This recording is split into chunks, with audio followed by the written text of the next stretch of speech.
ಮಹತ್ವದ ಅಪ್ಡೇಟ್ ಲಭ್ಯವಾಗ್ತಾ ಇದೆ. ಪ್ರಜ್ವಲ್ ರೇವಣ್ಣ ಪ್ರಕರಣಕ್ಕೆ ಸಂಬಂಧಪಟ್ಟ ಹಾಗೆ ದೇವೇಗೌಡರು ಪ್ರಜ್ವಲ್ ರೇವಣ್ಣಗೆ ಎಚ್ಚರಿಕೆಯ ಪತ್ರವನ್ನ ಬರೆದಿದ್ದಾರೆ. ಮೊದಲ ರಿಯಾಕ್ಷನ್ ಅಂತಾನೆ ಹೇಳಬೇಕು ದೇವೇಗೌಡರದ್ದು. ಇಡೀ ಪ್ರಕರಣಕ್ಕೆ ಸಂಬಂಧಪಟ್ಟ ಹಾಗೆ ಪೆನ್ಡ್ರೈವ್ ಪುರಾಣಕ್ಕೆ ಸಂಬಂಧಪಟ್ಟ ಹಾಗೆ ತಕ್ಷಣ ದೇಶಕ್ಕೆ ವಾಪಸ್ಸಾಗು, ಬಂದು ಎಸ್ಐಟಿ ತನಿಖೆಗೆ ಹಾಜರಾಗುವಂತ ಎಚ್ಚರಿಕೆಯನ್ನ ಕೊಟ್ಟಿದ್ದಾರೆ ಮಾಜಿ ಪ್ರಧಾನಿ ದೇವೇಗೌಡ ಅವರು. ಎಲ್ಲೇ ಇದ್ರೂ ವಿಚಾರಣೆಗೆ ಹಾಜರಾಗುವಂತೆ ಪ್ರಜ್ವಲ್ ರೇವಣ್ಣಗೆ ಖಡಕ್ ವಾರ್ನಿಂಗ್ ಅನ್ನ ಕೊಟ್ಟಿದ್ದಾರೆ ಮಾಜಿ ಪ್ರಧಾನಿ ದೇವೇಗೌಡ. ಪೆನ್ಡ್ರೈವ್ ಪುರಾಣ ಬಯಲಿಗೆ ಬಂದಂತ ಬಳಿಕ ದೇವೇಗೌಡರು ಕೊಡ್ತಾ ಇರುವಂತಹ ಮೊದಲ ರಿಯಾಕ್ಷನ್ ಇದು, ಅದು ಕೂಡ ಸುದೀರ್ಘವಾದಂತಹ ಪತ್ರದ ಮೂಲಕ. ಹಾಗಾದ್ರೆ ಆ ಪತ್ರದಲ್ಲಿ ಏನಿದೆ ಅದನ್ನ ಓದಿ ಹೇಳುವಂತಹ ಪ್ರಯತ್ನವನ್ನ ಮಾಡ್ತೀನಿ. ನಾನು ಮೇ 18ನೇ ತಾರೀಕಿನಂದು ದೇವಸ್ಥಾನಕ್ಕೆ ಹೊರಟಿದ್ದಂತಹ ಸಂದರ್ಭದಲ್ಲಿ ಪ್ರಜ್ವಲ್ ರೇವಣ್ಣ ಕುರಿತಾಗಿ ಮಾತನಾಡಿದ್ದೆ. ಆತ ನನಗೆ, ನನ್ನ ಕುಟುಂಬಕ್ಕೆ, ನನ್ನ ಸಹೋದ್ಯೋಗಿಗಳಿಗೆ, ಸ್ನೇಹಿತರಿಗೆ ಮತ್ತು ನನ್ನ ಪಕ್ಷದ ಕಾರ್ಯಕರ್ತರಿಗೆ ತಂದೊಡ್ಡಿರುವಂತಹ ಆಘಾತ ಮತ್ತು ನೋವಿನಿಂದ ಹೊರಬಂದು ಮಾತನಾಡೋಕೆ ಕೊಂಚ ಸಮಯ ಹಿಡಿಯಿತು.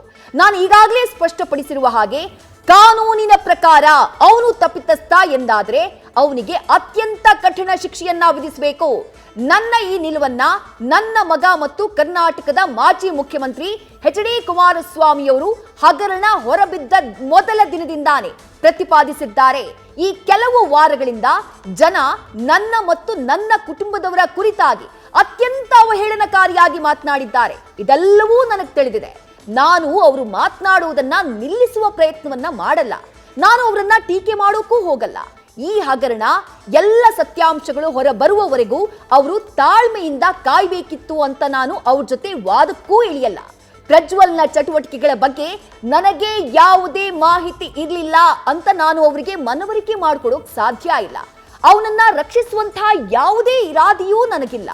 ಅವನ ಈಗಿನ ಚಲನವಲನ ಮತ್ತು ಅವನ ವಿದೇಶಿ ಯಾತ್ರೆಯ ಬಗ್ಗೆ ನನಗೆ ಏನೂ ತಿಳಿದಿರ್ಲಿಲ್ಲ ಅಂತ ನಾನು ಜನರಿಗೆ ಅರ್ಥ ಮಾಡಿಸೋಕ್ ಸಾಧ್ಯ ಇಲ್ಲ. ನಾನು ನನ್ನ ಆತ್ಮಸಾಕ್ಷಿಗೆ ಮಾತ್ರ ಉತ್ತರಿಸಬಲ್ಲೆ. ನನಗೆ ದೇವರಲ್ಲಿ ನಂಬಿಕೆ ಇದೆ ಮತ್ತು ಆ ದೇವರಿಗೆ ಎಲ್ಲಾ ಸತ್ಯ ತಿಳಿದಿದೆ ಅಂತ ನಾನು ನಂಬಿದ್ದೇನೆ. ನಾನು ಈಚಿನ ದಿನಗಳಲ್ಲಿ ನಡೆದಿರುವಂತಹ ರಾಜಕೀಯ ಪಿತೂರಿಗಳು, ಚಿತಾವಣೆಗಳು, ಉತ್ಪ್ರೇಕ್ಷೆಗಳು ಮತ್ತು ಮಿಥ್ಯಾರೋಪಗಳ ಬಗ್ಗೆ ಈಗ ವಿಶ್ಲೇಷಣೆ ಮಾಡೋಕ್ ಹೋಗಲ್ಲ. ಅವುಗಳನ್ನ ಮಾಡಿದವರು ದೇವರಿಗೆ ಉತ್ತರಿಸಬೇಕಾಗತ್ತೆ ಮತ್ತು ತಾವು ಎಸಗಿದ ಕೃತ್ಯಗಳಿಗೆ ಸೂಕ್ತ ಬೆಲೆಯನ್ನ ತೆರಬೇಕಾಗತ್ತೆ ಅಂತ ನಾನು ನಂಬಿದ್ದೀನಿ. ನನ್ನ ಸತ್ಯ ಮತ್ತು ನೋವಿನ ಹೊರೆಯನ್ನ ಭಗವಂತನ ಪದತಳದಲ್ಲಿ ಇರಿಸಿದ್ದೇನೆ ಅಂತ ಹೇಳಿ ಮಾಜಿ ಪ್ರಧಾನಿ ದೇವೇಗೌಡರು ಬರೆದಿರುವಂತಹ ಪತ್ರ ಇದು. ಇನ್ನೂ ಒಂದು ವಿಚಾರವನ್ನ ಅವರು ಪ್ರಮುಖವಾಗಿ ಮೆನ್ಷನ್ ಮಾಡ್ತಾರೆ ಆ ಪತ್ರದಲ್ಲಿ. ಈ ಸಂದರ್ಭದಲ್ಲಿ ನಾನು ಈಗ ಒಂದು ಕೆಲಸವನ್ನಷ್ಟೇ ಮಾಡಬಲ್ಲೆ.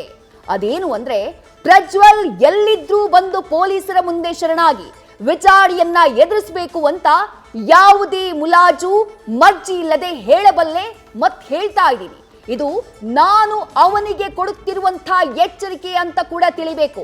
ಅವನು ಈ ಎಚ್ಚರಿಕೆಗೆ ಮನ್ನಣೆಯನ್ನ ಕೊಡದೇ ಇದ್ದಲ್ಲಿ ಅವನು ನನ್ನ ಮತ್ತು ಕುಟುಂಬದವರೆಲ್ಲರ ಕೋಪವನ್ನ ಎದುರಿಸಬೇಕಾಗತ್ತೆ. ಬಹಳ ಸ್ಪಷ್ಟವಾಗಿ ಹೇಳಿದ್ದಾರೆ ದೇವೇಗೌಡರು ಈ ಪತ್ರದಲ್ಲಿ. ಇದು ನಾನು ಅವನಿಗೆ ಕೊಡ್ತಾ ಇರುವಂತಹ ಎಚ್ಚರಿಕೆ ಅಂತ ಕೂಡ ತಿಳಿಬೇಕು.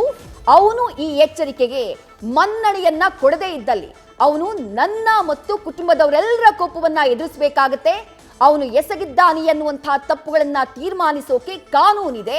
ಆದ್ರೆ ಈ ಎಚ್ಚರಿಕೆಗೆ ಅವನು ತಲೆ ಬಾಗದೇ ಇದ್ದಲ್ಲಿ ಅವನು ಮನೆಯವರ ಕಣ್ಣಲ್ಲಿ ಏಕಾಂಗಿಯಾಗೋದ್ರಲ್ಲಿ ಸಂದೇಹ ಇಲ್ಲ.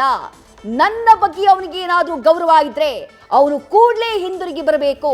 ನಾನಾಗ್ಲಿ ನನ್ನ ಕುಟುಂಬದವರಾಗ್ಲಿ ಈ ವಿಚಾರಣೆಯಲ್ಲಿ ಹಸ್ತಕ್ಷೇಪವನ್ನ ಮಾಡೋದಿಲ್ಲ ಅನ್ನುವಂಥ ಭರವಸೆಯನ್ನ ಕೊಡ್ತೀನಿ. ಇದರಲ್ಲಿ ಯಾವುದೇ ಭಾವನೆಗೆ ಸಿಲುಕದೆ ಅವನು ಎಸಗಿದ್ದಾನೆ ಎನ್ನಲಾದ ಕೃತ್ಯಗಳು ಮತ್ತು ತಪ್ಪುಗಳಿಂದ ನೊಂದಿರುವ, ಅನ್ಯಾಯಕ್ಕೆ ಒಳಗಾಗಿರುವ ಎಲ್ಲರಿಗೂ ನ್ಯಾಯ ಸಿಗೋದಷ್ಟೇ ನನಗೆ ಮುಖ್ಯ. ಇದು ದೇವೇಗೌಡರು ಬರೆದಿರುವಂತಹ ಸುದೀರ್ಘವಾದಂತಹ ಪತ್ರ. ದೇವೇಗೌಡರು ಬರೆದಿರುವಂತಹ ಪತ್ರದ ಸಾರಾಂಶವನ್ನ ನೀವು ಗಮನಿಸಿದ್ರಿ. ಅವರಿಗೆ ಘಟನೆಯಿಂದ ಆಗಿರುವಂತಹ ನೋವು ಪತ್ರದ ಪ್ರತಿ ಸಾಲಿನಲ್ಲೂ ಕಾಣಿಸ್ತಾ ಇದೆ.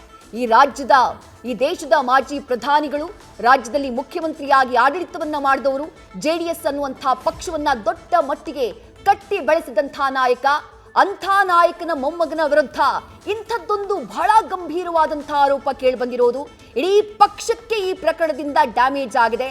ಆ ನೋವು ದೇವೇಗೌಡರ ಈ ಸುದೀರ್ಘ ಪತ್ರದಲ್ಲಿ ಪ್ರತಿ ಸಾಲಿನಲ್ಲೂ ಕಾಣಿಸ್ತಾ ಇದೆ. ದೇವೇಗೌಡರು ಇಡೀ ಪ್ರಕರಣ ಬೆಳಕಿಗೆ ಬಂದಂತಹ ನಂತರದಲ್ಲಿ ಕೊಟ್ಟಂಥ ಮೊದಲ ರಿಯಾಕ್ಷನ್ ಇದು ಅನ್ನುವಂಥದ್ದನ್ನ ನಾವು ಗಮನಿಸಬೇಕು. ತಮ್ಮ ಪತ್ರದ ಪ್ರತಿಯೊಂದು ಅಂಶ, ವಿಪಕ್ಷಗಳು ಮಾಡ್ತಾ ಇರುವಂತಹ, ಕಾಂಗ್ರೆಸ್ ಮಾಡ್ತಾ ಇರುವಂತಹ ಆರೋಪ, ಟೀಕೆ, ಕುಟುಂಬದ ವಿರುದ್ಧ ಆಗ್ತಾ ಇರುವಂತಹ ಟೀಕೆ, ಅದೆಲ್ಲದಕ್ಕೂ ನಾನು ಯಾವುದೇ ರೀತಿಯಾದಂತಹ ಉತ್ತರವನ್ನ ಕೊಡೋಕ್ ಹೋಗೋದಿಲ್ಲ, ಅರ್ಥ ಮಾಡಿಸೋಕ್ ಹೋಗೋದಿಲ್ಲ. ಅರ್ಥ ಮಾಡಿಸಿದ್ರು ಯಾರಾದ್ರೂ ಅದನ್ನ ಅರ್ಥ ಮಾಡ್ಕೊಳ್ತಾರೆ ಅಂದ್ರೆ ಅದು ಅರ್ಥ ಮಾಡ್ಕೊಳ್ತಾರೆ ಅಂತ ನನಗನ್ಸಲ್ಲ ಅನ್ನುವಂಥದ್ದು ಅವರ ಪತ್ರದ ಸಾರಾಂಶ. ಅದರ ಜೊತೆಗೆ ಪ್ರಮುಖವಾಗಿ ನಾವು ಗಮನಿಸಬೇಕಾಗಿರೋದು ಪ್ರಜ್ವಲ್ ರೇವಣ್ಣ ಅವರಿಗೆ ಅವರು ಕೊಟ್ಟಿರುವಂತಹ ಎಚ್ಚರಿಕೆ. ಯಾವ ಪ್ರಜ್ವಲ್ ರೇವಣ್ಣ ಅವರಿಂದ ಇಡೀ ದೇವೇಗೌಡರ ಕುಟುಂಬಕ್ಕೆ ಇವತ್ತು ಅವಮಾನ ಆಗ್ತಾ ಇದೆಯೋ ಅಥವಾ ಮಾನ ಹರಾಜು ಆಗ್ತಾ ಇದೆಯೋ ಅದಕ್ಕೆ ಸಂಬಂಧಪಟ್ಟ ಹಾಗೆ ಅವರು ಕೊಟ್ಟಿರುವಂತಹ ಖಡಕ್ ಎಚ್ಚರಿಕೆ.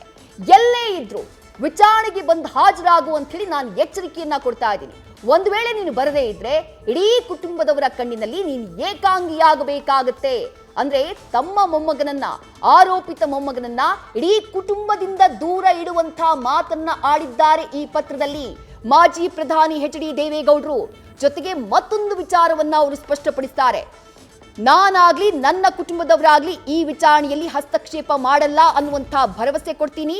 ಇದರಲ್ಲಿ ಯಾವುದೇ ಭಾವನೆಗೆ ಸಿಲುಕದೆ ಅವನು ಎಸಗಿದ್ದಾನೆ ಎನ್ನಲಾದಂತಹ ಕೃತ್ಯಗಳು ಮತ್ತು ತಪ್ಪುಗಳಿಂದ ನೊಂದಿರುವ, ಅನ್ಯಾಯಕ್ಕೆ ಒಳಗಾಗಿರುವ ಎಲ್ರಿಗೂ ನ್ಯಾಯ ಸಿಗೋದಷ್ಟೇ ನನಗೆ ಮುಖ್ಯ. ಜನರ ವಿಶ್ವಾಸವನ್ನ ಮರಳಿ ಪಡೆಯುವುದಷ್ಟೇ ನನ್ನ ಗುರಿ. ಜನ 6 ದಶಕಗಳ ಕಾಲದ ನನ್ನ ರಾಜಕೀಯ ಜೀವನದುದ್ದಕ್ಕೂ ನನ್ನ ಜೊತೆ ನಿಂತಿದ್ದಾರೆ. ಅವರಿಗೆ ನಾನು ಸದಾಋಣಿ.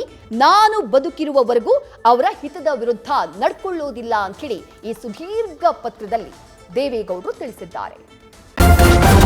ನ್ಯೂಸ್ ಫಸ್ಟ್, ನಿರ್ಭೀತಿಯಿಂದ ನಿಮ್ಮ ಪರವಾಗಿ.